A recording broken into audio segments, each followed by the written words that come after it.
Bonsoir. Alors voilà, je tiens d'abord à vous présenter nos excuses pour cette longue attente et ce petit retard au démarrage qui est dû simplement au fonctionnement de ce lieu qui nous accueille généreusement et qui nécessite que vous soyez membre de l'association pour assister à ces événements.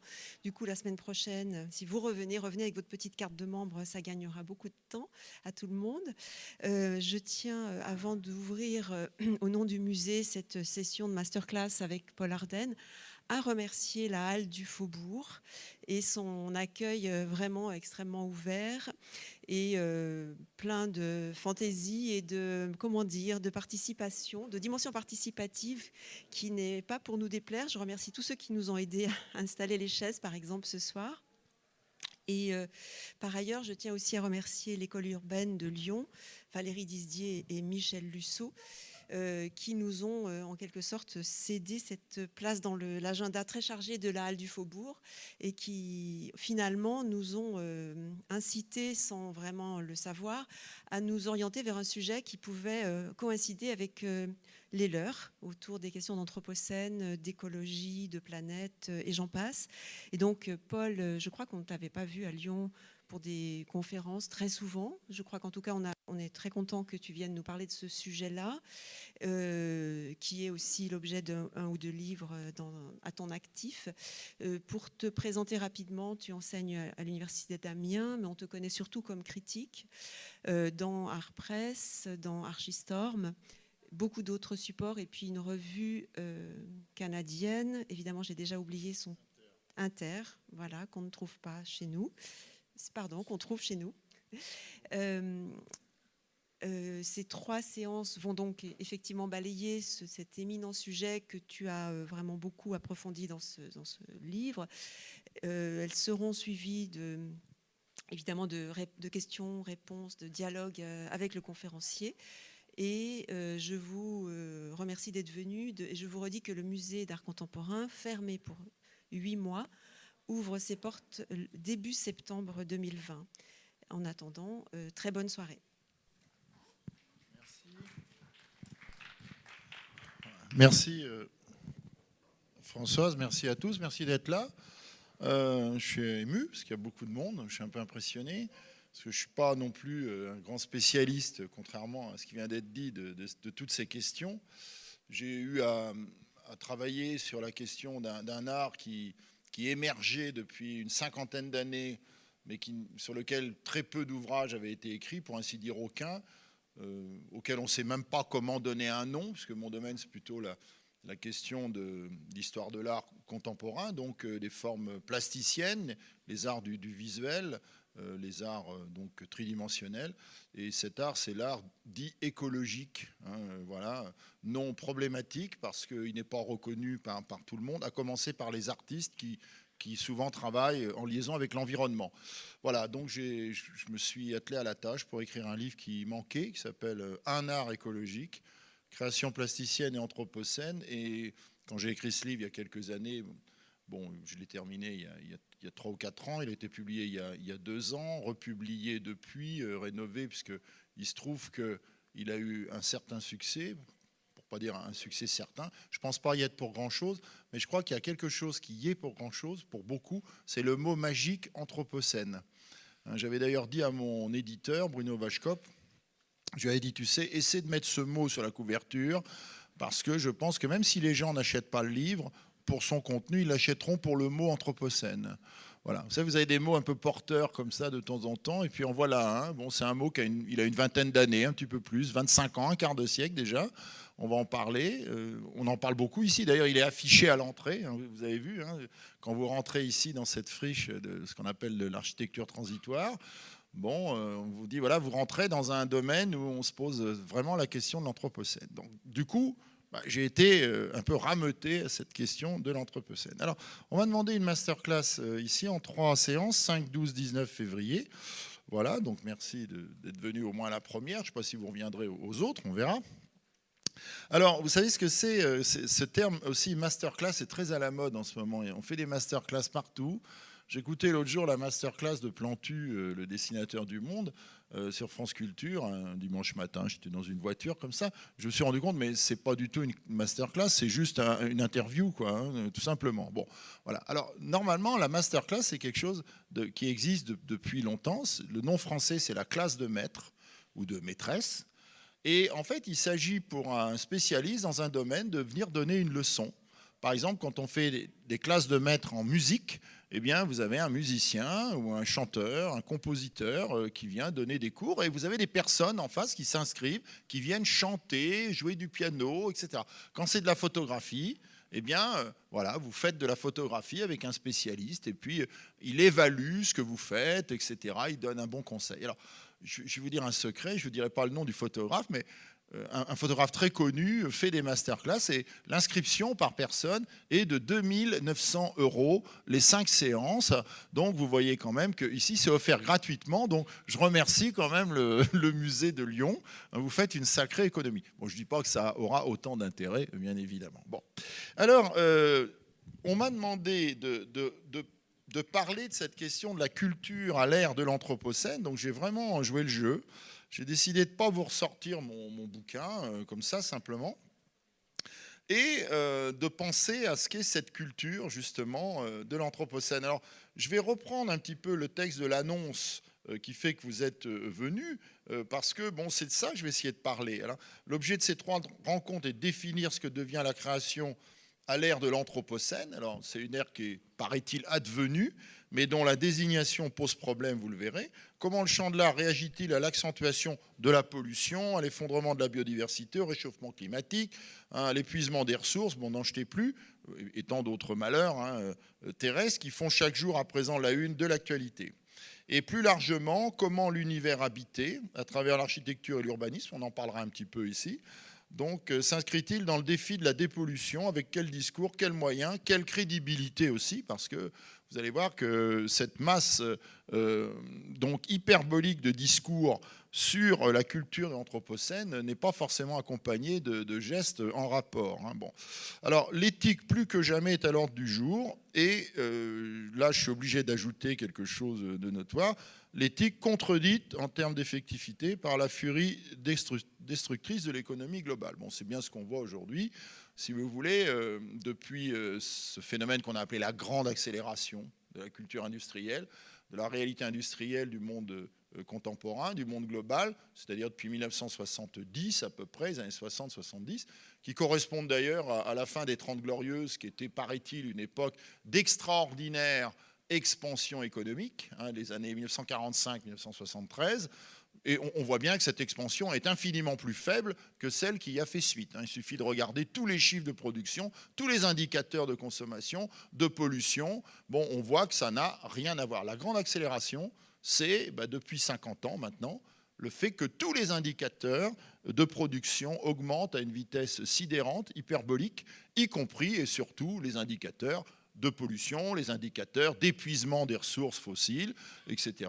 Donc de tout ce qui constitue l'envers d'une économie qu'on pourrait appeler durable, de type développement durable. Bon, donc, si vous voulez, d'un côté des discours éthiques, toujours plus nombreux, puis de l'autre côté une réalité de destruction permanente et prolongée.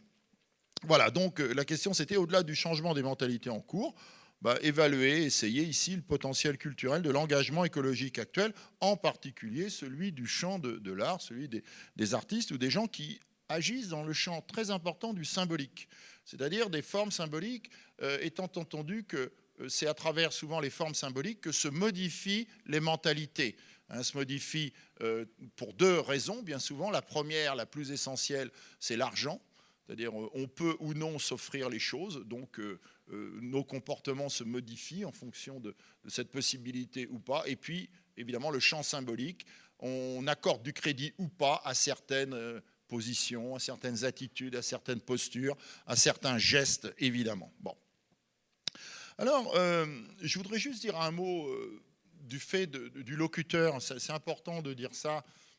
Je vais le faire avec vous comme je l'ai fait la semaine dernière. Je t'ai invité au Canada. C'est pas pour dire je t'ai invité au Canada, mais c'était intéressant. C'est qu'au Canada, ils sont très portés à vous demander de quel droit vous parlez. vous voyez, en tant qu'orateur. Et je trouve ça pas mal. Alors, quand j'ai pris la parole, j'ai dit, voilà, moi, je représente absolument toutes les tares. Je cumule toutes les tares qui, normalement, devraient m'empêcher d'être ici, de m'interdire d'être ici. Je suis blanc, hétérosexuel, mâle. Ah oui, hein, bon, vous voyez, hein, c'est très genré tout ça. J'appartiens à une ancienne puissance coloniale, la France. Donc voilà, je suis l'incarnation d'une culture patriarcale déjà, mais aussi postcoloniale. Et en plus, alors pour finir, là, c'est l'horreur absolue, je suis ce qu'on appelle un boomer. Vous savez ce qu'on appelle les boomers. Donc le boomer, ce sont les personnes qui sont nées entre 1945 et 1960. Je n'ai pas de chance. À peu de choses près, j'en étais pas un, mais pas de chance. Voilà, il a fallu quelques mois, mais bon, je suis foutu. Voilà, et je suis considéré comme un boomer, c'est-à-dire les enfants du baby boom, c'est-à-dire cette extraordinaire croissance de la fécondité qui a accompagné la fin de la Deuxième Guerre mondiale à partir de 1943, dès avant la fin de la guerre d'ailleurs, pas à la fin, un petit peu avant, et une partie des 30 Glorieuses, c'est-à-dire ces gens qui ont surprofité du monde actuel et qui aujourd'hui sont considérés comme les responsables, d'une certaine manière, de ce qui se produit. C'est-à-dire ils ont initié des processus de production irrespectueux de l'environnement. Ils ont eu une vie qui est une vie hédoniste, de plaisir, fondée sur une sorte de consommation à outrance. Ils ont mis en avant donc la nécessité d'une sorte de nomadisme esthétique, c'est-à-dire faire sa propre vie, c'est bouger sans cesse, et ça s'est traduit évidemment par le désastreux bilan carbone que vous connaissez avec tous les autres problèmes. Voilà, donc je tiens quand même à dire que s'il y a une personne qui devrait pas parler, c'est moi. Voilà, je suis désolé, donc j'annonce la couleur. Donc je vais parler, mais c'est pas vraiment moi qui va parler, je vais faire parler cette chose curieuse que j'ai en tant qu'organisme vivant, c'est-à-dire 5/6 d'eau, 80 milliards de neurones, enfin un peu moins quand même chaque jour hein, que Dieu fait, et puis donc une conscience, je vais faire parler une conscience, une éthique, parce que j'ai une conscience aussi, et j'avoue qu'elle ne me laisse pas de répit. Voilà, alors j'essaierai de faire parler ma conscience, voilà, comme ça j'oublierai un peu l'horrible monstre que je suis dans le champ de la responsabilité, en quelque sorte, de la catastrophe environnementale qu'on est en train de vivre. Bien. Alors, notre champ de réflexion à partir de cette question centrale de la culture à l'ère de l'Anthropocène, je prendrai comme point de départ les mentalités, hein, le champ mental, c'est-à-dire ce qu'on pense, ce qu'on a dans la tête, hein, grosso modo, et notamment les mentalités artistiques, les arts plastiques, d'abord et de façon tangente, où j'ai dit l'architecture et l'urbanisme. Pourquoi ? Parce que ce sont des indicateurs assez intéressants. Alors, ce n'est pas les seuls, hein, pour penser ce qui est justement le rapport au vivant à l'ère de cet anthropocène qui nous intéresse. Bon, vous avez le cinéma aussi, hein, qui a été très en avance, la bande dessinée, très très en avance par rapport au champ des arts plastiques, mais ce sont des indicateurs intéressants, justement, de ce rapport au vivant. Le vivant, d'ailleurs, qui est un mot qui devient envahissant. Vous avez peut-être remarqué, dans le champ lexical contemporain, on est entré officiellement, par exemple en France, hein, c'est le ministère de la Culture qui nous l'a dit, dans l'année du vivant. On est dans l'année du vivant. Bon, très bien. On multiplie ça et là, de par le monde, hein, sous l'égide des instituts français, instituts culturels, les nuits des idées sur le thème, par exemple, être vivant. Hein, c'est comme ça. Bon. Alors, c'est intéressant ces données-là. Vous voyez comment, à défaut peut-être d'une véritable action environnementale, on a le développement dans la culture de l'Anthropocène de tout un champ lexical qui tend à induire l'idée que les mentalités sont prêtes, en quelque sorte, à un changement dans la manière de voir les choses, au moins un changement intellectuel, on pourrait dire, ou culturel. Bon, à défaut que ce soit un changement réel, bien sûr. Bon. Alors, je finis, avant de commencer, sur cette notion de classe de maître. J'y reviens parce que l'usage de la classe de maître, c'est la transmission. Et la transmission d'un savoir, d'une compétence, on l'avait compris. Et franchement, et là, je ne suis pas un faux modeste. Hein. Je ne suis pas un faux modeste du tout. Mais quand je regarde avec le recul maintenant tout ce que j'ai pu faire, tout ce sur quoi j'ai pu travailler dans mon existence, j'avoue que personnellement, j'ai du mal à transmettre toujours un savoir, une compétence parce que au fond, mon savoir, ma propre compétence sont assez peu assurés en réalité. Voilà, donc je doute en fait sans arrêt de ce que j'élabore, moi, mentalement et pratiquement. Et ça ne va pas du tout avec le terme maître. Hein. Le maître, c'est celui qui, qui vous impose de comprendre quelque chose que vous n'aviez pas compris, de l'adopter. Bon. Voilà, en venant ici, j'avais une de mes voisines qui lisait un de ces grands livres qui remplissent aujourd'hui les librairies, hein, ce qu'on appelle les livres de développement personnel, hein, vous connaissez. Alors elle lisait je sais pas quoi, le grand livre de Maître Tsong, enfin je sais pas qui est Maître Tsong, mais enfin apparemment c'est quelqu'un qui a tout compris, voilà, et au fond elle avait l'air très, très satisfaite d'enfin comprendre ce qu'était le sens de la vie. Donc moi il faudrait peut-être que je lise Maître Tsong, peut-être que je m'y mette d'ailleurs, il serait peut-être. D'ailleurs je vais le faire en rentrant dès demain matin. Alors, comment je vais procéder, moi, de manière un peu classique, conférence, hein, c'est c'est pas très original, mais on essaiera de couper ça de séance de questions-réponses.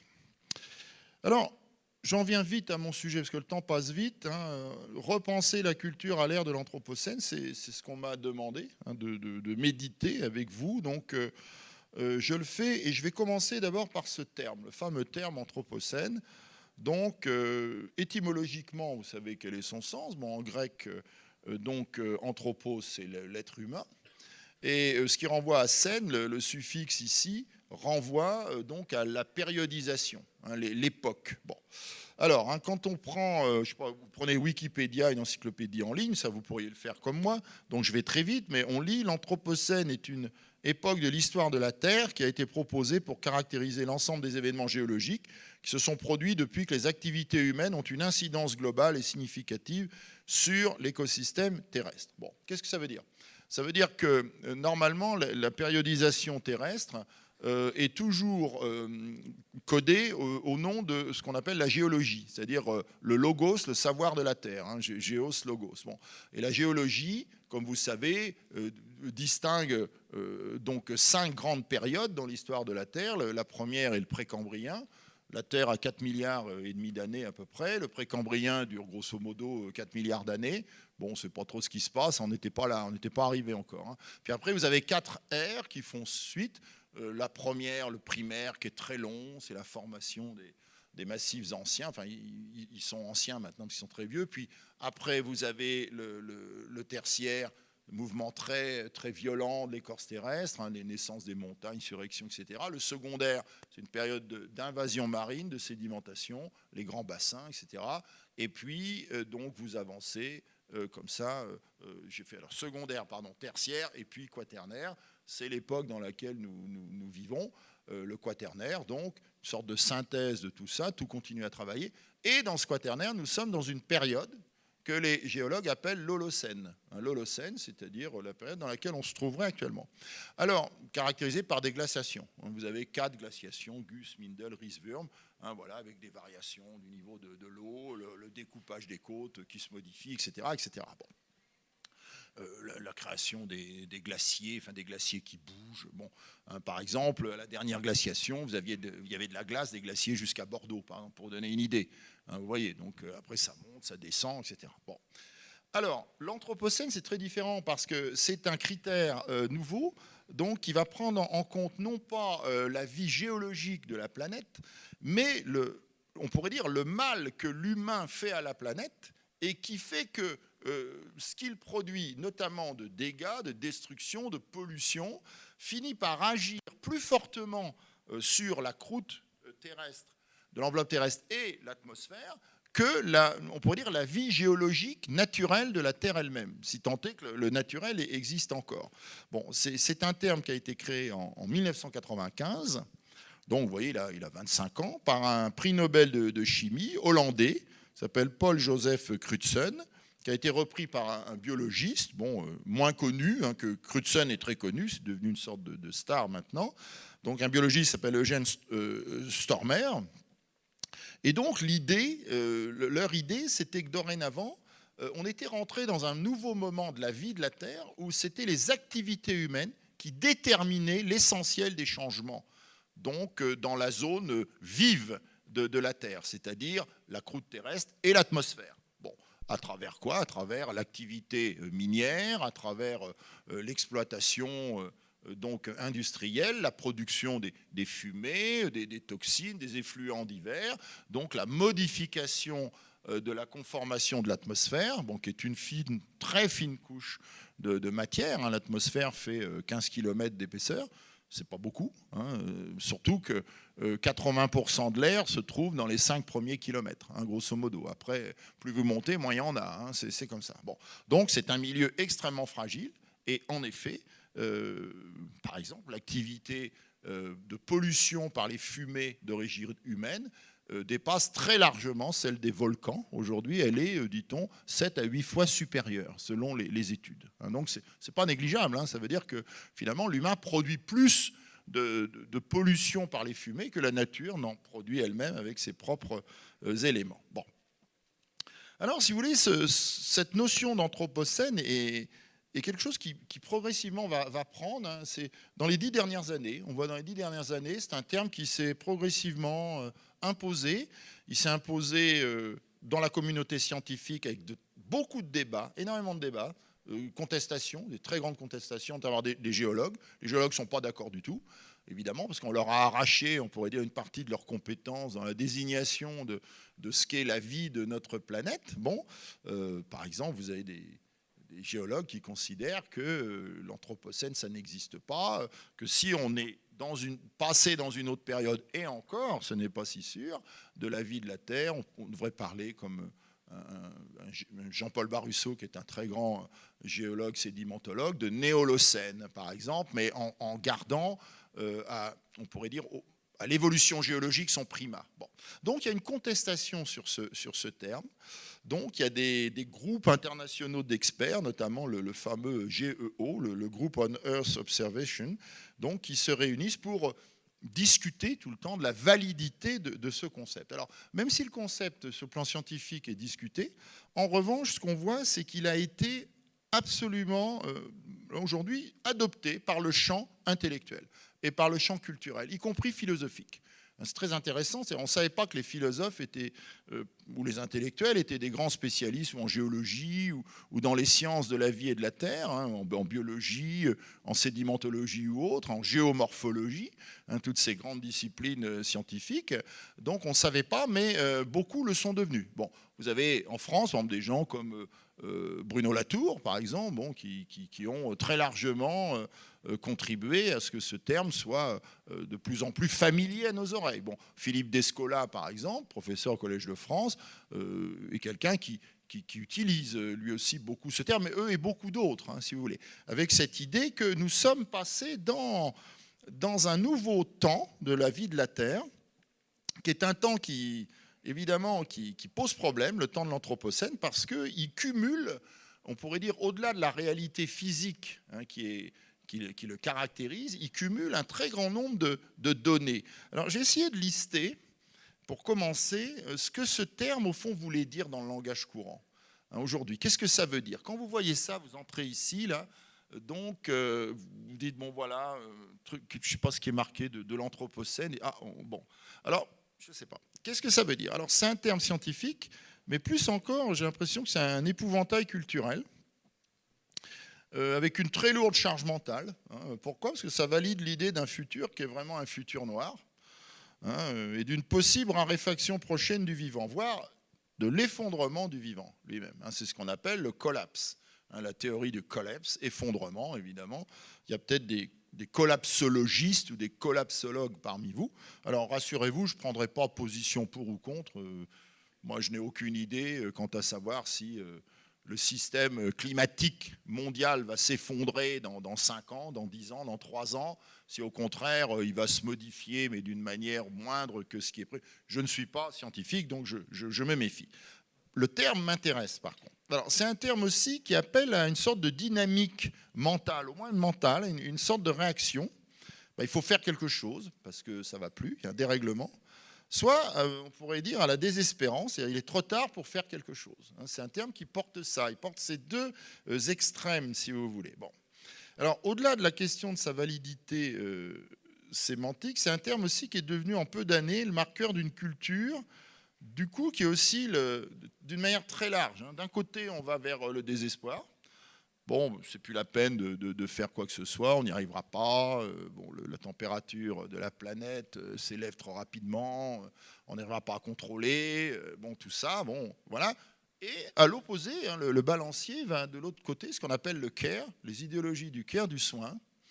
Le soin, qui est quelque chose de très important, qu'on va retrouver dans cette masterclass, notamment dans la 3e partie, c'est-à-dire bien des artistes sont des artistes du care, donc du soin, c'est-à-dire qu'ils conçoivent des œuvres d'art qui fondamentalement doivent avoir une finalité de soin. Voilà. Alors c'est intéressant parce que le care, il a l'âge, c'est un mouvement qui a l'âge du mot anthropocène aussi. En tant que mouvement, il est né dans le domaine anglo-saxon dans les années 1990.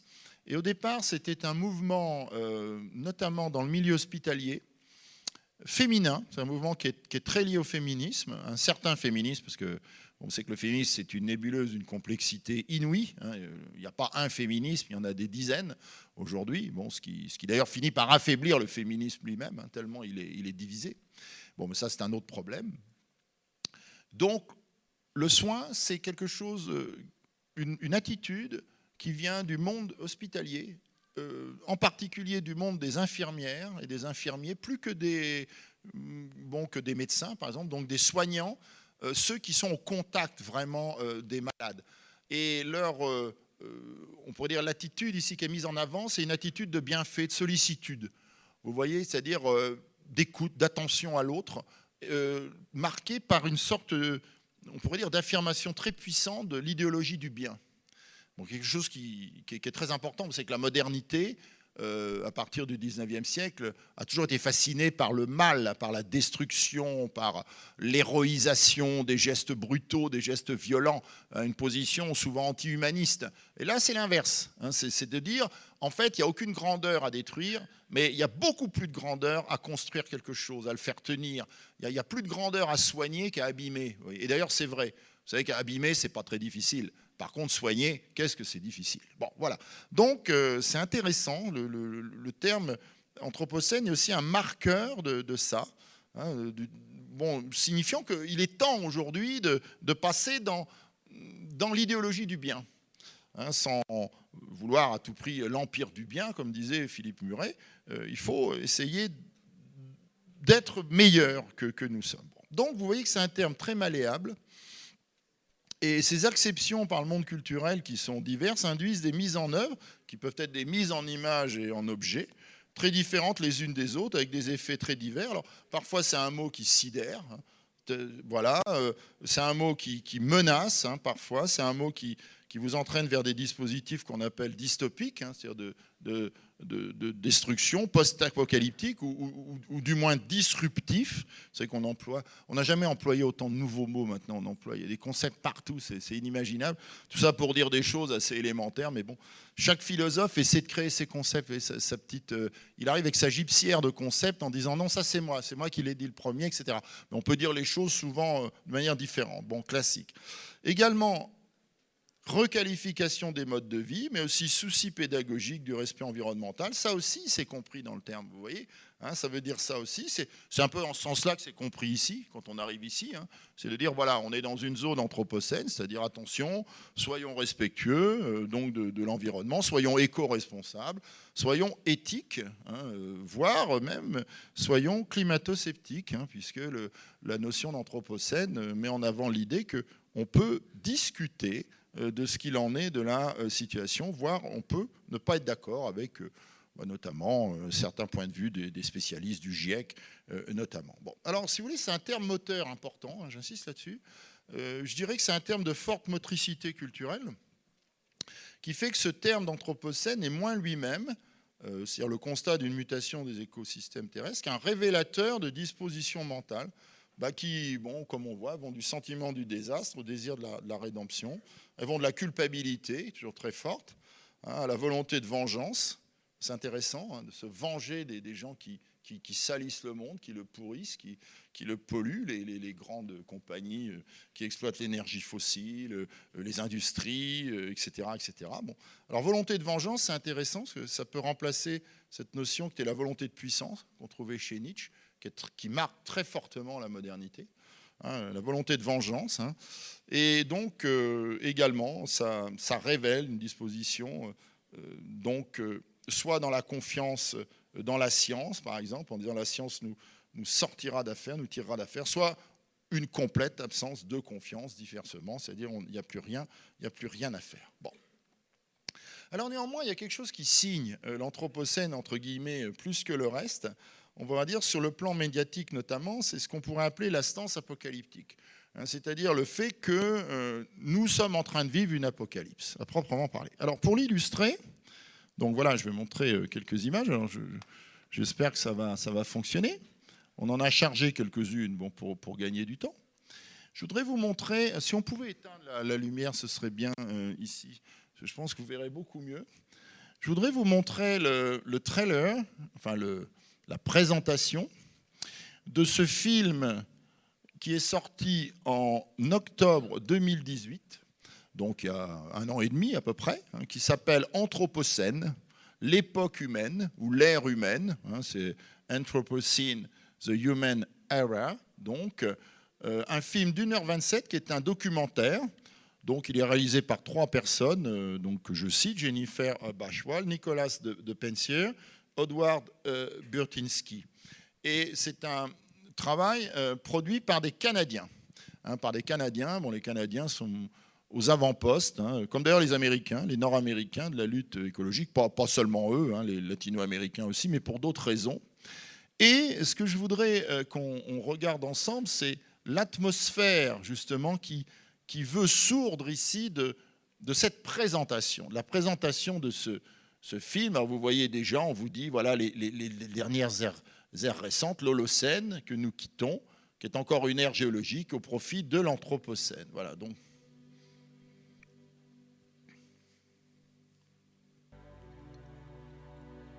The Anthropocene is the time in the geological record when humans have moved the planet outside its natural limits. Humans go from being participants in the whole Earth to being a dominant feature. Dominating the oceans, the landscape, agriculture, animals. It could be a full-scale catastrophic change.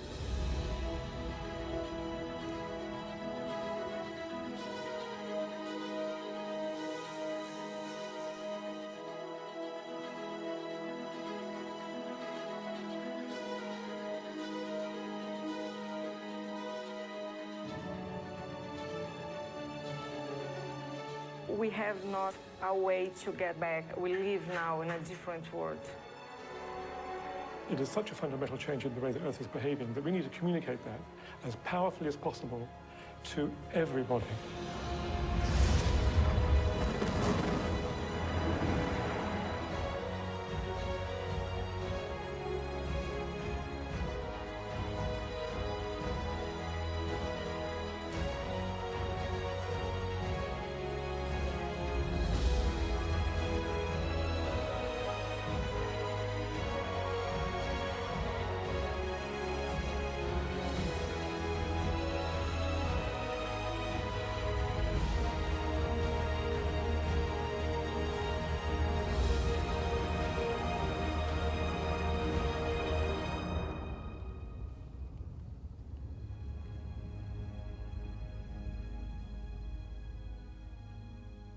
Bien, voilà, donc intéressant, c'est extrêmement intéressant.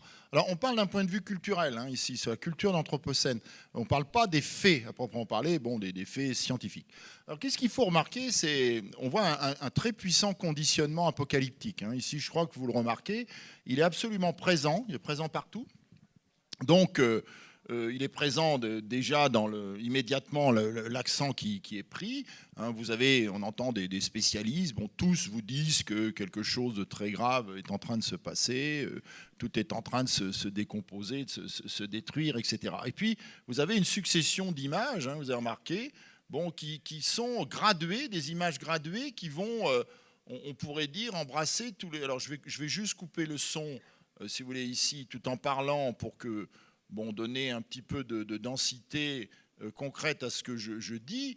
Voilà, donc vous voyez comment vous avez une sorte de gradation comme ça de la destruction, graduellement, voilà, alors on vous met en condition, voilà, bon ça y est, c'est l'époque géologique. Il y a déjà, vous voyez, une présentation avec un listing, c'est bon, on a quitté le monde géologique, maintenant on est dans l'ère de l'humain, l'humain destructeur bien évidemment. Bon. Alors, vous voyez, au départ c'est assez calme, bon, on voit bien que c'est abîmé, puis progressivement, on voit apparaître la totalité des problèmes que nous rencontrons, la surpopulation, l'étalement urbain, évidemment, la pollution des mers, la déforestation, bien sûr, l'irrespect du monde animal, les trafics d'ivoire, ici, bon, les trafics honteux, en quelque sorte. Voilà, alors là, la destruction des ressources terrestres pour des choses futiles comme la sculpture, etc. L'obligation maintenant de produire une agriculture qui ne peut même plus en passer par les modes conventionnels, la surexploitation de la nature, la déforestation, la destruction des milieux écologiques essentiels, les coraux, par exemple ici, la montée des eaux, bien sûr, l'impossibilité de contrôler le dérèglement climatique et ses effets, bien sûr, la surexploitation des ressources minières, avec son résultat, la nécessité d'endiguer une grande partie des côtes mondiales. Et puis pour finir, vous avez vu, alors la fin, c'est vraiment deux choses, le déchet et le feu. Vous avez vu la fin, le déchet, le feu. C'est-à-dire, bon, l'homme, qu'est-ce qu'il fait? Qu'est-ce que c'est que l'époque humaine, finalement? C'est l'ère de l'accumulation des déchets. Bon, voilà, c'est bien, c'est sympa, on vit sur des montagnes de déchets. Voilà. Et puis le feu, bien sûr, qui donne à la fin une sorte d'image, vous voyez, infernale. C'est l'image de l'enfer ici. Voilà, si on ne savait pas ce qu'était l'enfer, ce n'était pas la peine de se casser la tête, on l'a créé. Voilà, on vit dans l'enfer. Alors, il est clair que du point de vue de la réalité, tout ça est tout à fait prégnant. Il y a une réalité totale qui fait qu'en effet, on a tous ces problèmes. Excusez-moi, on va laisser ce spécialiste de côté, et on va fermer, on va passer à autre chose tout à l'heure. Voilà, donc ce qui est très intéressant ici, c'est cette espèce on pourrait dire, d'entrer dans une tragédie. C'est-à-dire on est propulsé dans une tragédie qui est intéressante puisqu'elle prend exactement la position inverse de ce qu'était l'apothéose de la modernité. La modernité, c'était l'homme exploite le monde, mais finalement, il produit une sorte d'humanité heureuse. Grâce à ça, là c'est l'inverse, l'homme exploite le monde, mais il ne fait que produire une humanité malheureuse. Et en plus, conscient de son propre malheur. C'est ça. Bon, d'où ce travail de culpabilisation extrêmement fort, que vous retrouvez partout. Vous le retrouvez d'ailleurs maintenant dans toutes les grandes réunions où l'écologie est au centre des attentions. Pensez par exemple à la dernière rencontre à l'ONU à l'automne, où s'est rendue la militante suédoise Greta Thunberg, par exemple. Vous vous rappelez comment elle s'est adressée à la tribune des Nations Unies aux gens qui y étaient, qui sont des boomers essentiellement, en disant vous avez détruit mon rêve, vous avez détruit mon monde. Donc il y a des sortes de grandes messes de culpabilisation maintenant, vous voyez comme ça, auxquelles personne ne répond. Par exemple, les boomers n'osent pas répondre que, par exemple, il y a 50 ans, les gens prenaient quasiment jamais l'avion. Vous voyez, ils bougeaient 10 fois moins que maintenant. Bon, aujourd'hui, n'importe qui, le week-end, vous partez je ne sais pas où, vous voyez, comme ça, prenez l'avion, vous allez à Prague, pas forcément, mais bon, les jeunes d'aujourd'hui, finalement, polluent bien plus souvent que leurs aînés qui sont accusés de tous les maux. Alors attention, le prenez pas mal, on n'est pas en train de régler des comptes, mais ça vous donne une sorte d'atmosphère comme ça, de culpabilisation générale, où en fait les puissants de ce monde, les grands de ce monde, les responsables acceptent de se faire flageller, vous voyez, de se faire flageller comme ça, parce que médiatiquement, c'est quelque chose qui passe assez bien. Alors ça s'est vu à Davos, vous avez vu, à 2 reprises. Si on reprend l'exemple de Greta Thunberg, elle est venue à Davos l'année dernière et elle est revenue cette année. Et vous dites, mais elle va venir tous les ans ? Je ne critique pas, mais vous voyez, c'est comme un rituel. Vous voyez, elle vient puis elle dit « vous n'avez rien fait ». Alors les autres, ils disent « oh merde, on n'a rien fait ». L'année dernière, ils avaient essayé de faire bien les choses, mais vous savez qu'on a compté qu'il y avait eu 1700 vols d'avions, de jets privés. Vous voyez le temps de cette conférence, et que bon, le bilan carbone était évidemment épouvantable. Vous pouvez vous en douter. Bon. Alors, moi, je reviens à ce film, c'est assez intéressant, parce qu'on parle de la culture de l'Anthropocène, culture d'image ici. Vous avez un retour en grâce de ce qu'on pourrait appeler le romantisme noir, hein, si vous voulez. Le célèbre, vous connaissez cette formule, peut-être un texte de Charles Baudelaire qui dit « Le monde va finir hein, ». Le monde va finir, bon, c'est un texte tout à fait désespéré et désespérant, dans lequel Charles Baudelaire, qui n'était pas un poète joyeux hein, au XIXe siècle, vous êtes d'accord, mais parle finalement d'une nouvelle humanité qui est en train de venir, la bourgeoisie essentiellement, hein, le dernier homme, comme disait Nietzsche, hein, c'est-à-dire celui qui ne s'intéresse qu'aux valeurs matérielles. Et bon, ne s'intéressant qu'aux valeurs matérielles, évidemment, il va tout consommer, tout absorber et finalement tout détruire. Alors, il y a une sorte de ce qu'on appelle une horreur délicieuse. Et je voudrais revenir sur ce concept qui est très intéressant dans la culture de l'Anthropocène. L'horreur délicieuse, c'est un concept qui a été créé au XVIIIe siècle par un philosophe anglais qui s'appelle Edmund Burke, enfin qui s'appelait Edmund Burke, et qui avait contredit la théorie kantienne du sublime. Bon, alors sans refaire un cours de philosophie ici, c'est pas la question, mais disons que au XVIIIe siècle, un grand philosophe allemand, qui était Emmanuel Kant, s'intéresse notamment à la question de la beauté. Qu'est-ce que le beau, si vous voulez, et en particulier, qu'est-ce que le beau superlatif? Qu'est-ce qui est plus beau que le beau? Et en fait, le plus beau que le beau, dit-il, on peut le trouver dans les formes sublimes que le monde nous donne. Alors, c'est quoi les formes sublimes? La nature nous en offre beaucoup, des formes sublimes. Les couchers de soleil, les puissantes montagnes, les grands fleuves aux cours inexorables, etc. C'est vrai, ce sont toujours les clairs de lune, etc. Ce sont des images très puissantes. Et ça amène à une dimension sublime où ce qui est beau, c'est ce qui plaît universellement et sans concept. C'est l'idée kantienne, en quelque sorte, de la beauté. Alors Edmund Burke va prendre le contre-pied de ça. Et il va dire, en fait, dans la beauté, il y a une dimension terrifiante, notamment dans le sublime. Et il prend un exemple intéressant qui est tiré il s'inspire d'un récit de voyage, d'un de ses compatriotes anglais. On est à la fin du XVIIIe siècle, et la bourgeoisie anglaise voyage beaucoup, les nobles, ils se promènent dans le monde, sont des explorateurs. Et un récit de voyage, en fait, où justement ce voyageur parle des montagnes. Il dit, il y a quelque chose d'effrayant dans cette grandeur, ce côté grandiose de la nature. Et en fait, le sublime est toujours chargé d'une connotation d'angoisse, vous voyez, de quelque chose qui fait peur, qui est une angoisse non contrôlable, qui nous est presque irrationnelle. On retrouvera ça, Baudelaire, dont on va tout à l'heure, le reprendra beaucoup. Il prendra beaucoup cette théorie de l'horreur délicieuse, bien évidemment. Quand on pense à un poème comme La Charogne, par exemple, vous le relirez. Et ce concept d'Edmund Burke, c'est très curieux, comme dans la culture actuelle de l'Anthropocène, c'est un concept qui est revenu extrêmement fort. Il est revenu très très fort. Vous voyez, il est là, on dit tiens, c'est l'horreur délicieuse. Avec quoi? Avec quelque chose qui pose un véritable problème, c'est la jouissance de la fin du monde, la jouissance apocalyptique. Alors, c'est pas nouveau, la jouissance apocalyptique, c'est né, on peut dire, sans doute avec la conscience humaine, avec des grands moments où on en a plus on pourrait dire, on a plus le sentiment que ça a pu exister. Par exemple, au moment de l'effondrement de l'Empire romain, par exemple, au 5e siècle avant notre ère. Quand on regarde les rares historiens de l'époque, on voit qu'il y a quelque chose qui se produit ici, qui est effrayant. Le monde est en train de basculer. Ou au moment de la destruction de la prise de Constantinople par les Turcs en 1453. Au moment de l'an 1000 aussi. Au moment de l'an 1000, ce qu'on appelle le millénarisme. Tous ces gens qui disent la fin du monde va arriver, elle se profile. Il y a des signes partout que la fin du monde se profile.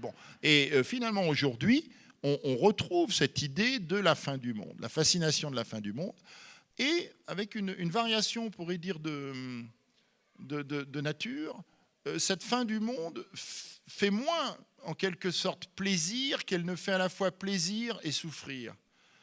Je veux dire par là que si on prend un genre, par exemple, très connu dans le roman de science-fiction, la sci-fi, ou dans le cinéma d'anticipation, le cinéma fantastique, ce genre, par exemple, le cinéma apocalyptique, le film catastrophe, par exemple, de la fin du monde. On voit très bien que les grands films catastrophes, qui apparaissent dans les années 70, 80, qui nous parle de pollution chimique, qui nous parle tout d'un coup d'invasion de l'eau, de submersion, etc., de volcans devenus incontrôlables, etc., au fond, nous produisent du plaisir, mais assez peu d'angoisse.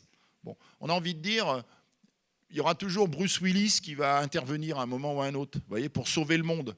Hein, comme dans ce film, je ne sais plus comment ça s'appelle, où vous savez, il est Armageddon, je crois. Il se projette avec une équipe sur un astéroïde et il va creuser dans l'astéroïde, il met une charge nucléaire au fond de l'astéroïde qui va exploser avant de percuter la Terre. C'est magnifique. Hein. Alors évidemment, il se sacrifie, mais c'est beau. Hein.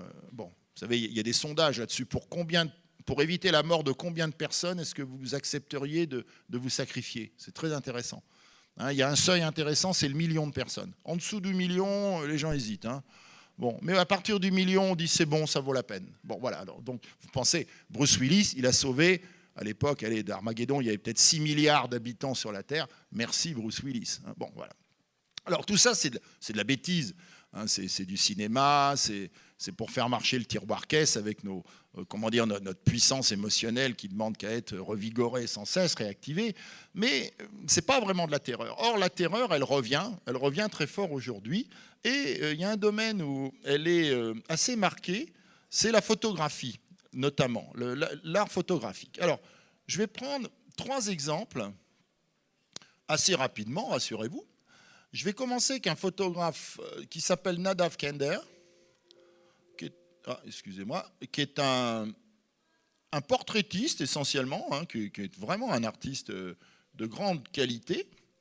Donc, c'est un photographe plasticien né en Angleterre, qui vit en Israël, qui a grandi en Afrique du Sud, donc 58 ans. Donc, c'est quelqu'un qui est bien ancré dans ce monde. Et je vais vous montrer quelques images de lui qui expriment bien cette culture de l'Anthropocène. Alors, il y a ses portraits très très bien, il n'y a rien à dire. Et puis, il s'est focalisé depuis peu sur des images d'écosystèmes détruits.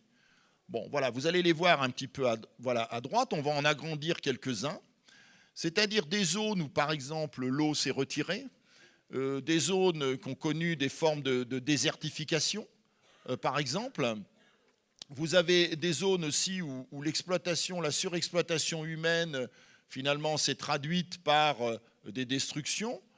Voilà, donc je peux en agrandir une hein, si vous voulez. J'espère qu'on va la voir. Bon, voilà, 1995, Love Texas. Bon, cette série qui s'appelait Le pays de Dieu. Hein, voilà, c'est que l'Amérique du Nord, c'est le pays de la destinée manifeste. Hein, la destinée manifeste des Américains, en tout cas des chrétiens américains, c'était de conquérir ce monde-là. C'est ce que la Bible demande. Hein.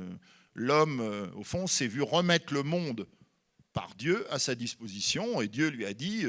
empare-toi des terres et des mers, colonise le monde, il est à toi, colonise-le pour la grandeur de Dieu. Donc voilà. Alors voilà par exemple une image qui est très intéressante. Le travail de Kender est toujours fait de la même façon. Hein, c'est toujours la même chose. Attendez, je vais relever un petit peu. Voilà, comme ça. Non, j'arrive pas vraiment. Non, je peux pas. Bon, voilà. Vous voyez, c'est toujours la même chose. Il n'y a pas de discours à proprement parler. Bon, il n'y a pas de rhétorique, il y a juste un constat. Mais il y a une mise en forme intéressante, une mise en forme plasticienne, vous voyez, toujours très travaillée, toujours extrêmement léchée, qui justement va fixer le regard, va le magnétiser jusqu'à inscrire en lui un certain sentiment de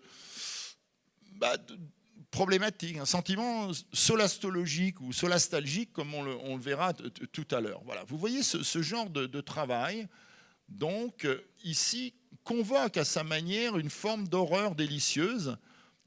Pourquoi ? Parce que le constat d'une destruction écologique, d'une destruction environnementale souvent irréversible, qui est fait ici, on ne voit pas ce qu'on va pouvoir corriger à tout ça en effet, est traité avec un tel sentiment de la beauté, de la définition, vous voyez, presque de la propreté, de la salubrité de l'image, avec des cadrages très stricts, très apollinien, comme on dirait, pour reprendre le registre nietzschéen de l'esthétique, c'est-à-dire des choses très bien posées, très méditées, vous voyez, bon, nous fige d'une certaine manière devant l'idée que le monde est perdu, hein, qu'il est perdu en tellement d'endroits, finalement, qu'il sera irrécupérable. Alors, de la même manière, je prends un autre exemple, je prends que 3 exemples de photographes, plus un contre-exemple. Je peux prendre aussi l'exemple de Mitch Einstein, donc, qui est un photographe américain. Voilà, donc, Mitch, voilà.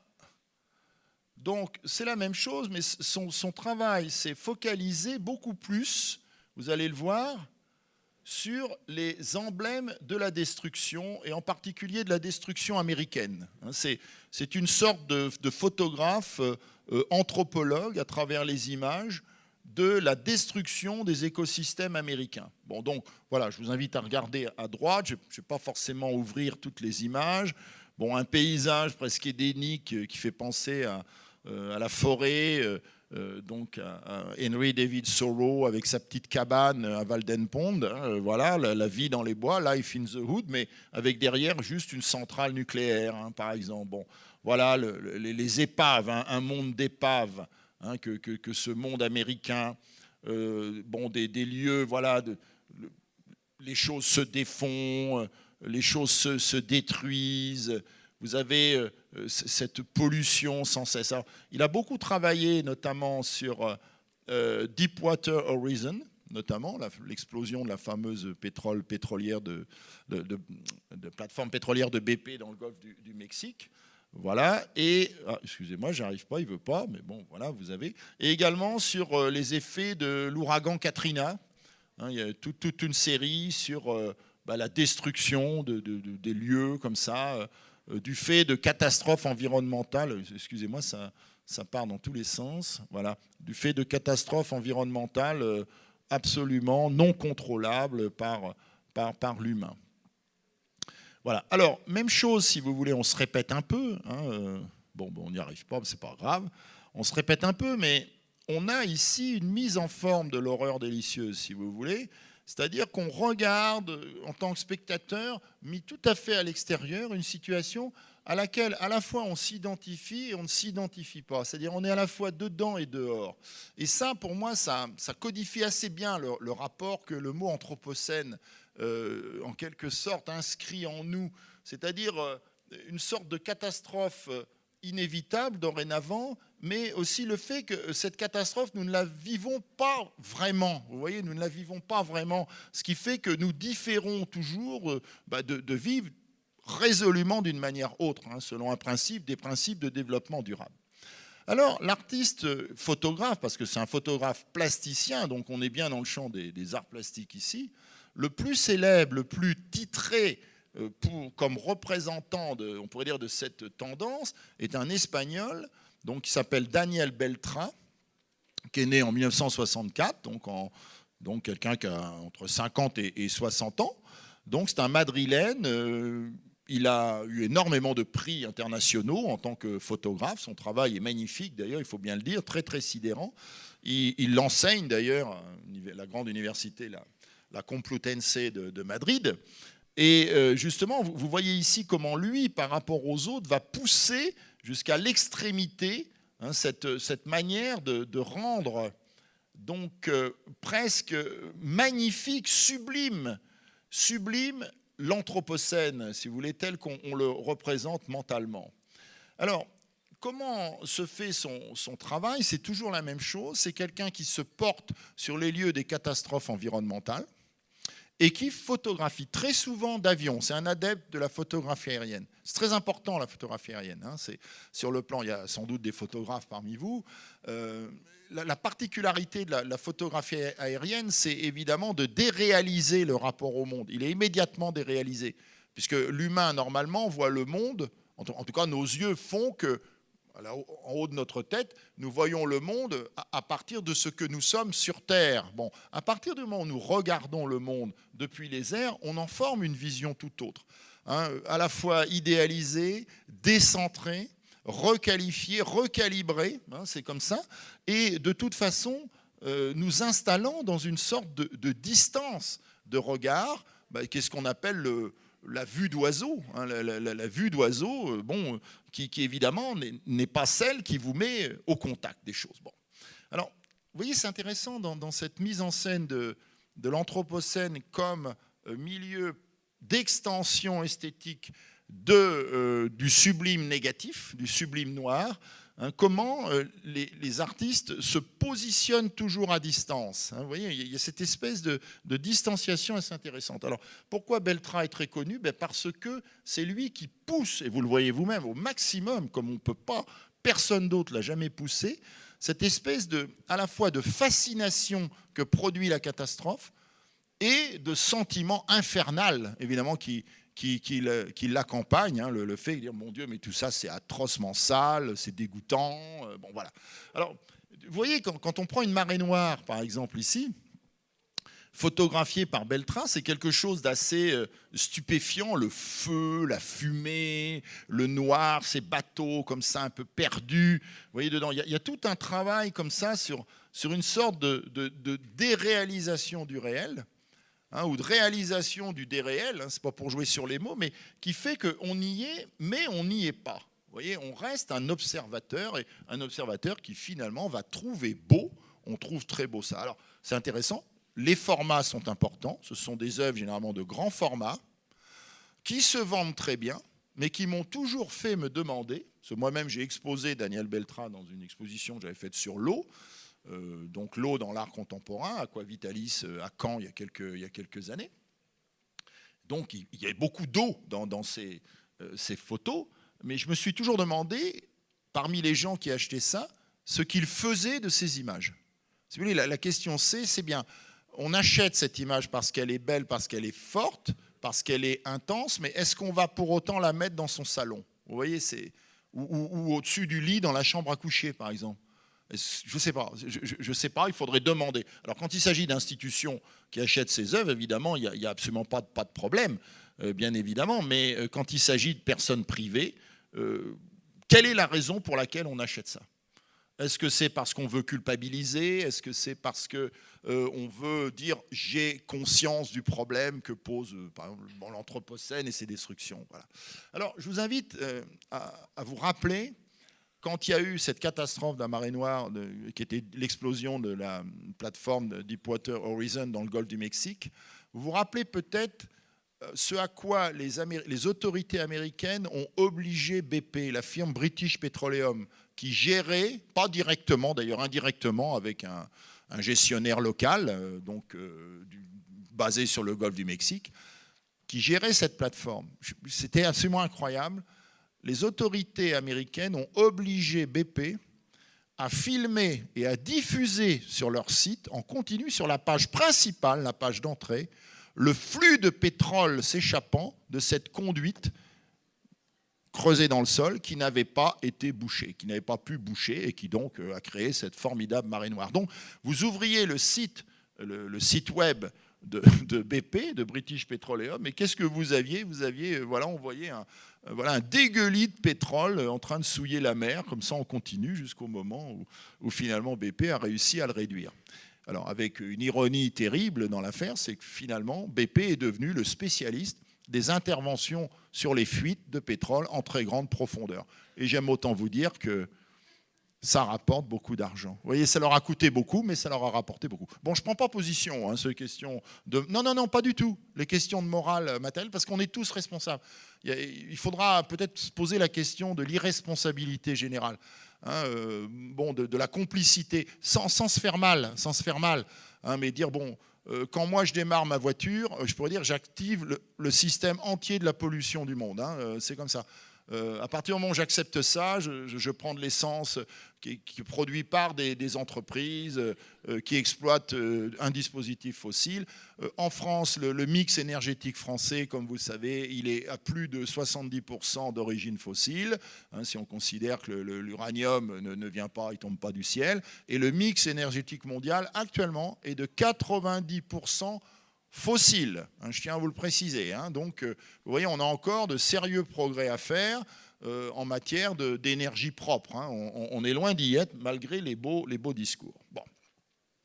Alors, je continue. Le but du jeu, c'est pas de vous casser le moral ici, c'est pas ça du tout. C'est juste de regarder comment, justement, nous nous mettons en scène dans l'Anthropocène. C'est bien ça, la culture à l'ère de l'Anthropocène, et comment les artistes... Alors, il n'y a pas que ça, hein, vous verrez, il y a une infinité d'autres manières de faire, mais on va dire ceux qui sont peut-être les plus en vue, qui ici oscillent entre le reportage et l'image plasticienne superlative, nous parlent au fond d'un échec. Bon. Alors, quelle est l'idée ici? Qu'est-ce qui est mis en avant? Ce qui est mis en avant, c'est un concept clé, devenu clé dans la culture de l'Anthropocène, c'est ce qu'on appelle la solastalgie.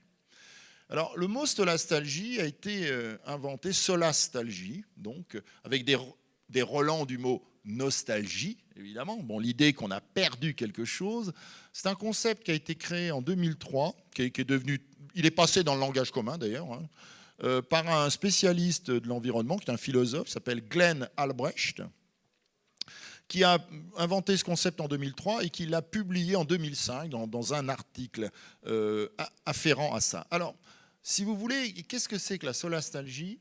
Si vous voulez, pour simplifier, c'est le sentiment de se sentir mal chez soi.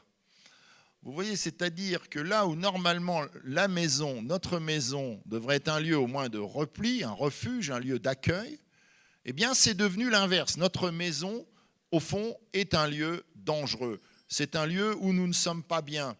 C'est un lieu que nous ne savons même plus entretenir. Vous voyez, bon, notre maison, la terre, bien sûr, hein. Bon, évidemment. Bon. Alors, le terme vient de deux mots.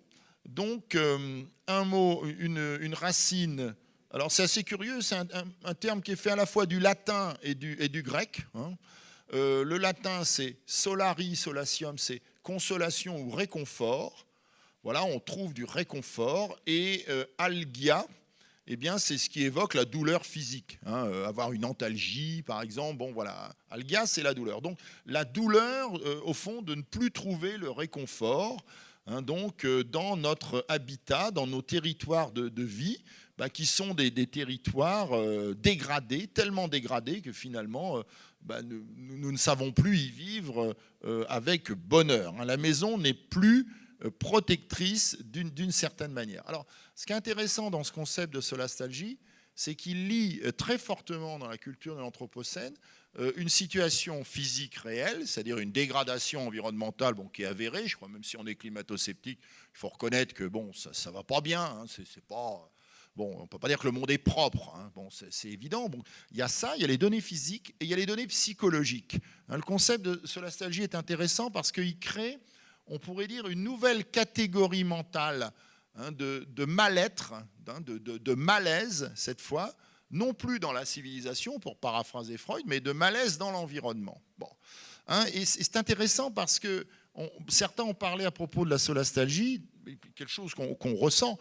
Même beaucoup d'enfants aujourd'hui le ressentent. Ceux qui ont des enfants ici, vous savez, peut-être les enfants disent mais pourquoi les animaux ils disparaissent, pourquoi on continue à salir les rivières, pourquoi les poissons ils crèvent, ils ont tous voilà, pourquoi on peut pas se baigner dans le Rhône, etc. Bon, vous voyez, et certains s'inquiètent réellement. Les psychologues vous diront il y a une inquiétude.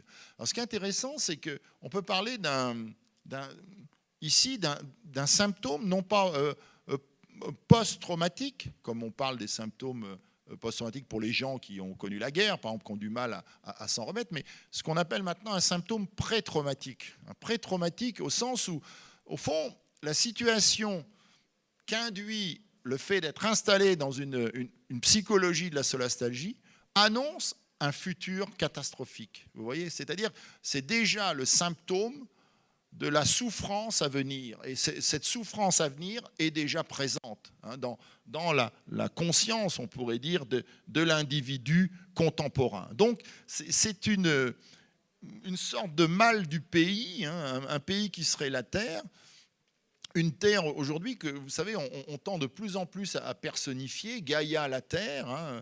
Bon, vous vous rappelez peut-être de cette théorie de l'hypothèse Gaïa qui, bon, je ne vais pas rentrer de Lovelock qui date des années 70, mais la Pachamama, oui, aujourd'hui on commence à reprendre de plus en plus ces grands termes inspirés des civilisations antiques ou des civilisations autochtones qui sont marqués par l'idée d'une personnification de la Terre à l'image de ce que nous sommes nous, hein, c'est-à-dire la Terre est une personne comme nous sommes une personne. Bon, et bien évidemment, le fait que cette personne soit particulièrement abîmée, va conditionner ce qu'on peut appeler une culture de la panique, très très fortement mise en scène, qui est en passe de devenir même un consensus. Vous savez qu'elle est très fortement récupérée, notamment par le marché. C'est la mise en phase de l'économie du bio, notamment, au départ, qui est une économie vertueuse. Voilà, je vois des producteurs locaux qui sont là à l'entrée, qui vendent des légumes, des fruits, voilà, mais qui devient une véritable entreprise capitalistique, très, évidemment, très rémunératrice, et que le bio coûte très cher. Il coûte très cher, il rapporte énormément, notamment. Voilà. Alors, vous êtes dans cette idée que la solastalgie vous propose un monde malade et en même temps le sentiment que si vous êtes même en bonne santé, eh bien vous aurez du mal à guérir de votre bonne santé. Parce qu'au fond, cette bonne santé ne fait qu'annoncer une mauvaise santé. Bon. Alors, comment se guérir? Eh bien, moi je dis en référant peut-être mentalement à ce qu'on pourrait appeler un temps retrouvé. Mais le pourra-t-on? Pour en inférer par une spécification proustienne, un temps qui est celui de la réapparition, un temps qui valide le vieux principe du temps circulaire et de l'éternel retour, au moins fantasmatiquement. C'est-à-dire l'idée que la seule manière de s'en sortir, ce serait de faire la boucle et hop, de revenir au temps de la pureté. Vous avez cette idée-là qui travaille aujourd'hui dans les têtes. C'est très intéressant parce que ça, c'est la culture d'Anthropocène. La modernité était fondamentalement marquée par l'idée du temps linéaire. Regardez les futuristes, il y a 100 ans, un peu plus de 100 ans, Marinetti, nous sommes sur le promontoire des siècles. C'est-à-dire on est à l'avancée même du temps. Vous voyez, et on va continuer. On va vers là, c'est là qu'on va. Aujourd'hui, on n'a plus envie d'aller là-bas. On a plutôt envie de revenir. Mais de revenir à quoi? De revenir à une vision mythique, mythologique, complètement fantasmatique de ce qu'aurait été la bonne terre, le bon moment de la terre, c'est-à-dire la terre avant l'Anthropocène, avant l'homme, sinon à un moment de l'humanité, de l'homme et de la femme, un moment de l'humanité qui était un moment du respect réciproque de l'humain et de la terre. Alors il y a un artiste qui a formidablement mis en scène ça, vous le connaissez, bien sûr, c'est Sebastião Salgado. Et là, justement, je veux vous le présenter parce qu'il est, par définition, dans la culture de l'Anthropocène, on pourrait dire celui qui représente la consolation. Il représente l'image de consolation, une sorte de rédemption en creux. Bon. Alors, Sebastião Salgado est très... alors, Sebastião, alors c'est un prénom, Sébastien, donc Salgado, il est... Donc, vous le savez, vous le connaissez sans doute, il est brésilien. C'est un très grand photographe, en tout cas, c'est un très grand praticien de la photographie plasticienne. Bien sûr, de reportage, mais plasticienne, c'est-à-dire qu'il se vend en galerie, avec des tirages en nombre limité, à des prix très élevés. Cette photographie qui a remplacé la peinture, à mains égards, qui est devenue une sorte de peinture, ce que Dominique Baquet, le spécialiste, appelle le devenir tableau de la photographie contemporaine, sous l'espèce de la photographie plasticienne. Bon. Alors en 2013, Salgado, qui est quelqu'un d'assez contesté, qui a commencé, notamment il s'est fait connaître par cette série sur les orpailleurs du Brésil, ces gens qui cherchent de l'or dans la terre, dans ces espèces de carrières ou ces mines à ciel ouvert qui sont recouverts de terre, enfin ils se confondent avec la terre. C'est d'une puissance extrême, ce sont des images formidablement puissantes. Ce qui lui a valu bientôt d'être reconnu internationalement, de travailler pour des grandes institutions comme l'UNESCO, pour être une sorte de témoin, en quelque sorte, de quoi? De comment l'humanité vit aujourd'hui. Les différentes formes de vie de l'humanité, notamment en dehors du monde occidental, ou de ce qui lui ressemble en dehors des villes, etc. Bon. En 2013, ce photographe qui a créé une fondation qui s'appelle la Fondation Terra, donc c'est très... Voilà, qui a un très grand ranch au Brésil où son attitude est irréprochable. Il y a planté des milliers d'arbres. Donc, voilà, vous pouvez aller sur Fondation Terra, vous verrez. Bon, voilà. Il fait sortir ce livre, ce grand portfolio qui s'appelle Genesis, Genèse, chez Benedikt Taschen, le grand éditeur de Cologne, en Allemagne. Et la sortie de ce livre, un portfolio, des photos comme ça, en très grand nombre, la sortie de ce livre est accompagnée donc de différentes expositions dans le monde entier au même moment. C'est-à-dire que c'est lancé comme un blockbuster au cinéma. Oui, c'est comme, je sais pas moi, la Reine des Glaces, hein, voilà, c'est 2. Bon, voilà, tout au même moment. Non. Voilà, vous avez une expo à la Maison européenne de la photographie à Paris, vous avez un musée de l'Élysée à Lausanne, enfin bon, vous en avez une à Pékin, dans le monde entier, aux États-Unis, etc. Bon. Et alors, l'artiste fait du page à page, il agrandit ces images, il les montre. Bon.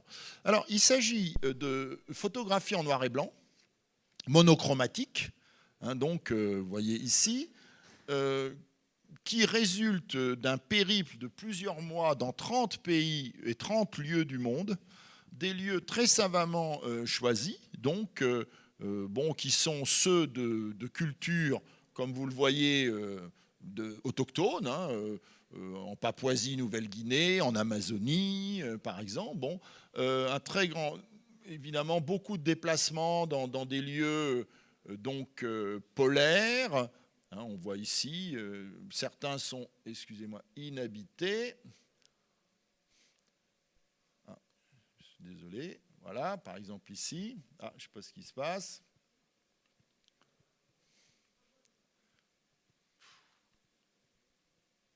Etc., etc. Alors c'est intéressant parce que vous avez ici, que vous soyez donc chez la tribu des Zoé, par exemple, au fin fond de la jungle amazonienne, chez les Korawai de Nouvelle-Guinée, dans les communautés Mentawai de Sumatra, par exemple, dans tous ces lieux, il y a toujours des éléments, on va dire, de connexion, d'interconnexion ici, qui font que tout est lié. Les animaux sont liés au paysage. Le paysage minéral est lié au paysage céleste tout le temps, hein, on voit ça très très bien. Et quand il y a des humains, ces humains sont très fortement liés aussi à l'environnement, à proprement parler, que ce soit l'eau, que ce soit les animaux. On voit des éleveurs, par exemple, je ne sais pas si on va en trouver. Voilà, par exemple, même ici, que ce soit à l'arbre, vous voyez la présence de l'arbre. Bon, voilà, donc ça c'est lui. Hein. Voilà. Alors ce qui est très intéressant, c'est d'abord le noir et blanc. Le noir et blanc déréalise complètement les images, bien sûr. Il inscrit cette photographie dans la très grande tradition, on pourrait dire, de la photographie de paysage, notamment américaine, celle des Américains à partir du 19e siècle. Hein, quand on va photographier les grands parcs qu'on crée à cette époque-là, de Yosemite, etc., ou Ansel Adams, je ne sais pas si vous connaissez ce très grand photographe américain, hein, du paysage, magnifique, en noir et blanc. Bon, il y a une sorte de déréalisation. Et puis, on voit également tout le travail qui est fait, qui est de l'ordre du retravail. Hein, sans cesse, les cieux sont tirés de manière à être visibles. Vous voyez, il y a une dimension à tout crin. Excusez-moi, ce n'était pas une bonne idée. Il y a une dimension de survalorisation des liens tout le temps. Et l'image ici est travaillée en ce sens. Bon.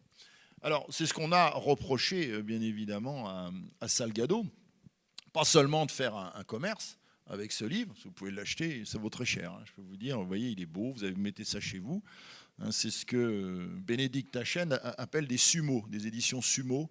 Il avait fait la première avec Helmut Newton. Je pense que vous connaissez le grand photographe franco-allemand, australien, qui était Helmut Newton. Donc ce sont de très gros livres. Le sumo, ça vaut je ne sais pas combien d'euros, de milliers d'euros. Hein, voilà, mais vous mettez ça chez vous et alors vous tournez les pages, c'est formidable. Et vous voyez le monde selon ce que pourrait être la genèse. Alors, quel est l'argument de Salgado? Je ne suis pas en train de détruire, hein, c'est très intéressant, c'est un symptôme de l'anthropocène aussi. Quel est son argument? Il dit 46% des zones dans le monde sont intouchées.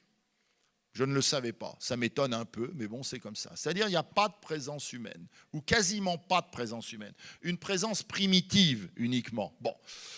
L'argument, c'est de dire, regardons cette vie primitive, essayons de nous nourrir de ce qu'elle est pour finalement retrouver un lien très très puissant avec le cosmos.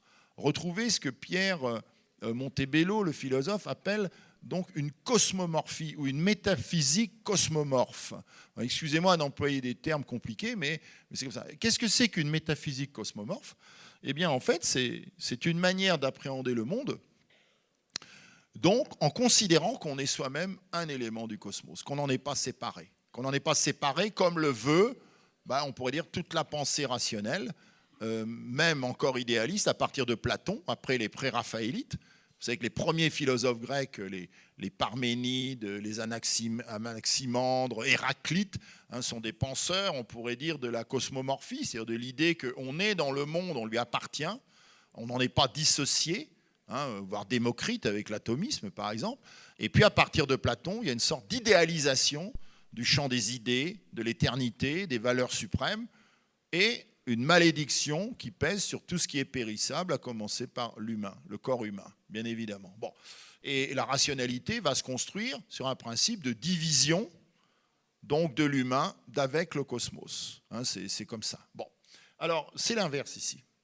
Donc c'est ça une métaphysique cosmomorphe, c'est ça. Mais peut-être plus largement, c'est l'adhésion aux théories très en mode, vogue aujourd'hui, il y a une vogue incroyable, de ce philosophe anglais qu'enseigne aux États-Unis qui s'appelle Timothy Morton. Je ne sais pas si vous le connaissez, Timothy Morton. Donc, assez peu traduit en France. Je crois que les éditions Zuma viennent de traduire son livre qui s'appelle La pensée écologique. C'est, je crois, le seul ouvrage qui est traduit pour l'instant, mais il a écrit beaucoup de livres. Il est très en vogue, Dark Ecology, l'écologie sombre, et il a aussi développé cette théorie, ce qu'il appelle les hyper-objets, hyper-objects. Et de quoi s'agit-il? Qu'est-ce que c'est que l'hyper-object, dit-il?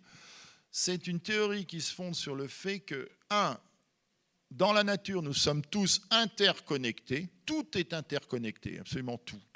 Tout ce qui se passe est interconnecté, et que, en fait, on ne peut pas isoler certains objets qui pourtant sont des objets. Par exemple, il dit la biosphère est un objet, le réchauffement climatique est un objet. Et il appelle ces objets irréductibles, en quelque sorte, à la saisie humaine, même mentale, il appelle ça des hyper-objets. Bon, c'est une théorie intéressante. Pourquoi? Parce qu'elle prend le contre-pied de l'écologie profonde.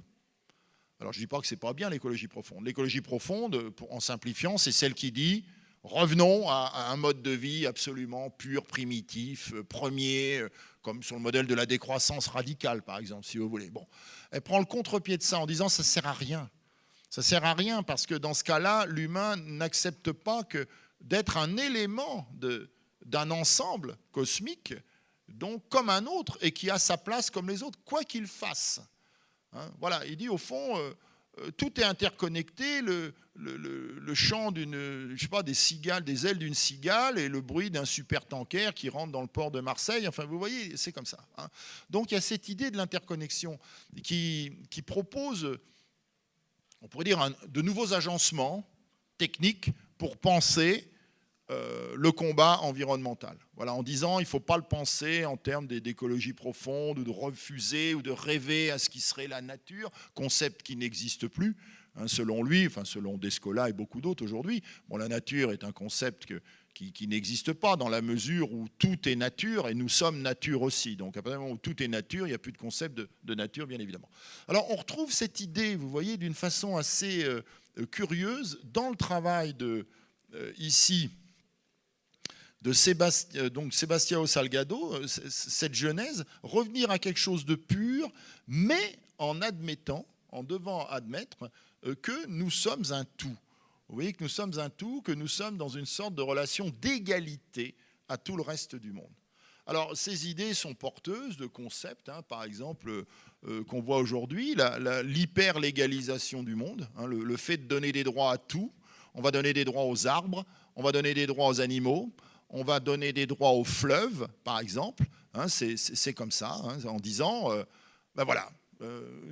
nous sommes ces fleuves, nous sommes ces animaux, nous sommes ces arbres, puisque nous sommes interconnectés. Vous voyez, et donc nous devons voir le monde, non pas dans des rapports de tension, d'opposition, mais au contraire dans des rapports de réharmonisation généralisée. Vous voyez, comme ça. Bon, donc ce sont des théories, je ne sais pas ce que ça veut dire, mais puisqu'on parle de la culture de l'Anthropocène, puisque c'est bien de ça qu'il s'agit, eh bien ces idées sont évidemment des idées qu'il faut mettre en avant et qui traversent, vous voyez, certaines œuvres comme ça, d'une façon non forcément directe et frontale, mais d'une manière qu'on va dire incidente. Incidente, c'est-à-dire qu'elles sont là sans faire de bruit, elles s'instillent comme ça dans le champ des images et de fait dans notre champ culturel.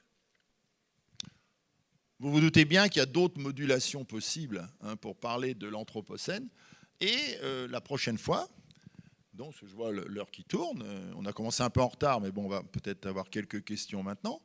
La prochaine fois, je vous montrerai différentes modulations. Je commencerai par là. Comment on peut parler de l'Anthropocène différemment, notamment dans le champ de l'art. Avec, on commencera à Captain Boomer, à Croyd et Harvey, vous connaissez peut-être, Ali Kazma, le groupe Superflux, et puis on étudiera un monument, un bâtiment intéressant, ouvert en 2008, qui est l'Académie des sciences de San Francisco, conçu par Renzo Piano, qui est considéré comme le bâtiment le plus vert au monde, qui puisse exister. Et vous verrez que sa conception en soi en dit beaucoup sur la culture de l'Anthropocène. Alors, à partir de maintenant, voilà, je pense qu'on peut réserver un petit moment aux questions. Je sais que j'ai dépassé un peu l'heure, mais on a commencé en retard. On a commencé avec 20 minutes de retard. Donc, voilà. Bon, si vous êtes pressé, ne vous gênez pas. Enfin, bien évidemment, pour partir, parce qu'on n'a pas respecté l'horaire. Voilà. Alors, vous pouvez donner votre point de vue. Bonsoir et Bonsoir. merci. Alors, j'aurais 2 questions. Vous pouvez donner un point de vue aussi. Moi, je veux bien entendre les points de vue. Non, mais au-delà de l'opinion, j'aimerais bien avoir comme 2 vous questions. voulez, comme vous voulez. Vous parlez de Salgado comme d'un photographe de la consolation. Mais, oui. Mais ces images, est-ce qu'elles ne seraient pas plutôt romantiques, d'abord? Donc ça, c'est ma première question.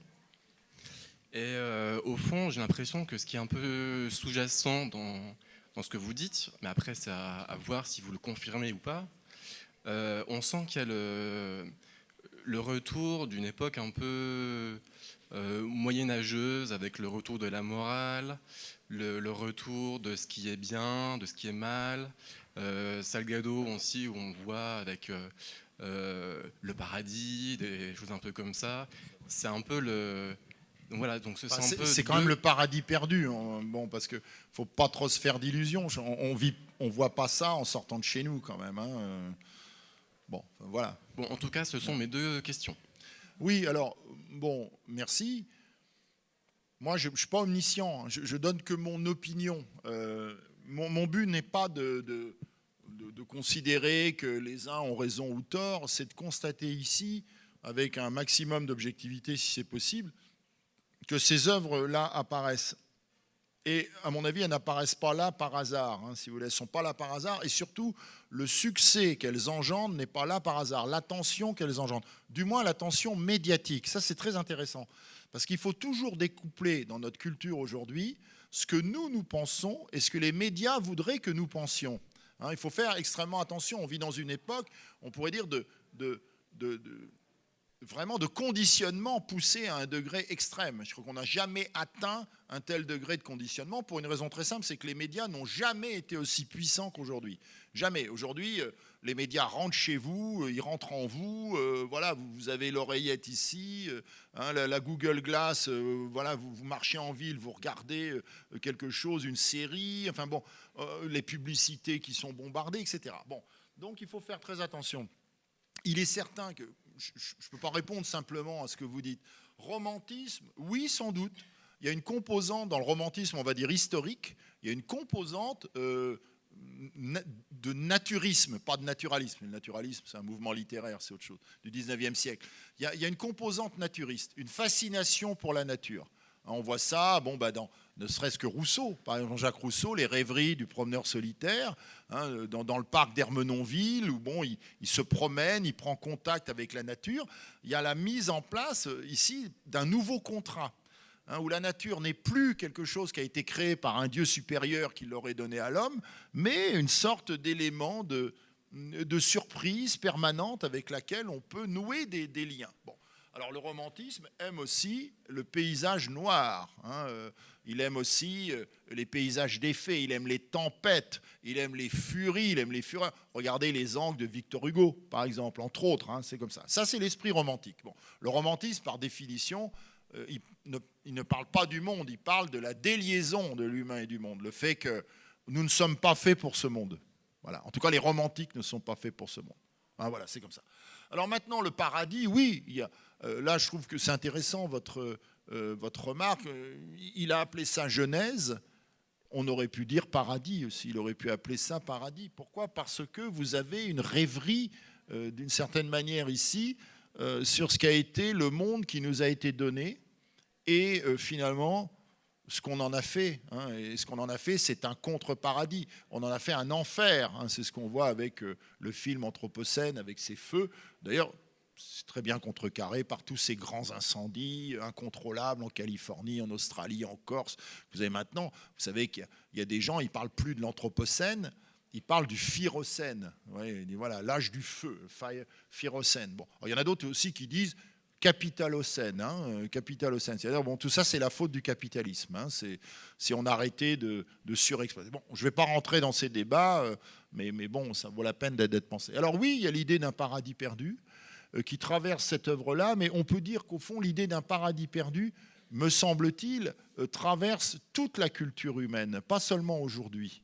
Hein, l'idée qu'à un moment donné, il y a eu un pôle, on pourrait dire, d'équilibre entre l'humain et son milieu, hein, où le milieu et les êtres complexes et multiples et nombreux qui le peuplent. Ce qui n'est pas vrai, ce qui est un fantasme absolu. Il n'y a jamais d'équilibre.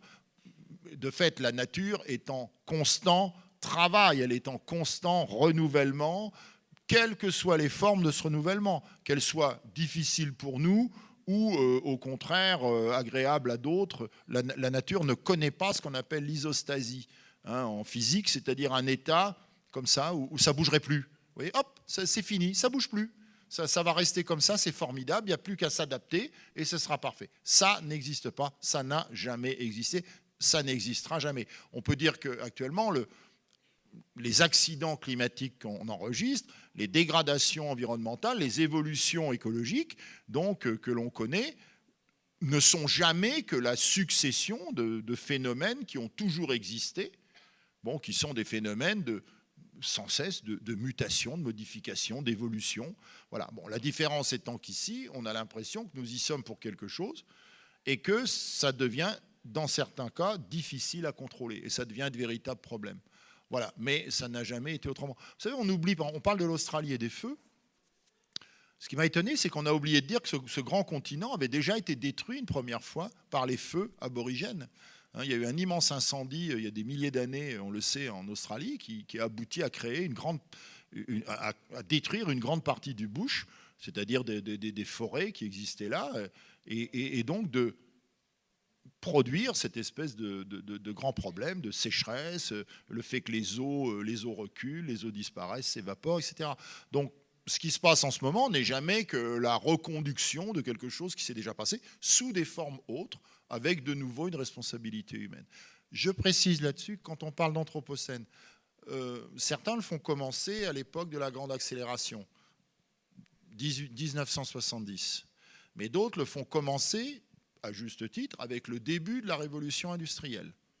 C'est-à-dire, en Angleterre, la fin du XVIIIe siècle, en France, 1820-1830, en Allemagne 1850, au Japon 1860, hein, grosso modo. C'est le début de ce qu'on appelle, les chimistes appellent la contamination du monde, ce qui est un terme très, très intéressant. Hein. La contamination du monde, c'est-à-dire le fait qu'on commence à brûler des énergies fossiles, de plus en plus. Jusqu'à présent, on brûlait du bois, mais pas dans des conditions telles que ça puisse contaminer les écosystèmes. Mais à partir du 19e siècle, oui, le phénomène des pluies acides, par exemple, c'est-à-dire le fait que des fumées, des effluents passent dans l'air et retombent sous une autre forme sur la Terre, à travers les pluies, ce phénomène est analysé dès les années 1860 en Angleterre, pour vous donner une idée. Donc, vous voyez, ce n'est pas né d'aujourd'hui, même si nous, on va entendre parler pour la première fois des pluies acides en Allemagne dans les années 1970, où tout d'un coup, une grande partie de la forêt allemande se met à crever, les arbres se mettent à crever, comme ça tout d'un coup. Des étangs, les poissons crèvent dans les étangs, vous regardez, il n'y a rien, ça vient du ciel, hein, ça vient comme ça. Bon, voilà, certains font remonter la naissance de l'Anthropocène, même au début, au 15e, 16e siècle, donc après les voyages de grande découverte. Pourquoi ? Parce que c'est là qu'on commence à exploiter, notamment les grandes forêts, en les brûlant, en les détruisant, en Amérique notamment. Donc cette espèce de défrichement à très très grande échelle, qui a commencé d'ailleurs en Europe au 12e, 13e siècle, hein, défrichement massif. Pour certains, ça y est, le ver est dans le fruit. Vous voyez. Et puis il y en a d'autres qui font remonter encore plus tôt, ils ont peut-être raison, ils le font commencer au néolithique. À l'apparition du néolithique, il y a environ entre 8000 et 10 000 ans, ou 7 000 ans, ça dépend des lieux où on se trouve, c'est-à-dire l'invention de l'agriculture. À partir du moment où les êtres humains se sédentarisent, commencent à exploiter les terres, donc potentiellement à les surexploiter, ils dérèglent complètement ce qu'était l'ancien contrat, on pourrait dire naturiste, entre une nature ici non humaine existant et donnant des biens, dispensant ces biens, et une humanité qui cueille, hein, qui pêche et qui chasse pour bénéficier de ces biens. Vous voyez ? Donc, la notion d'anthropocène est floue. Mais une chose est sûre, c'est que la notion de paradis perdu a toujours existé dans la conscience des hommes. Je crois que le concept de paradis perdu est un concept presque, on pourrait dire, métabolique dans la conception de l'humain. Nous rêvons tous à des paradis perdus, que par ailleurs nous n'avons jamais connu. Voilà.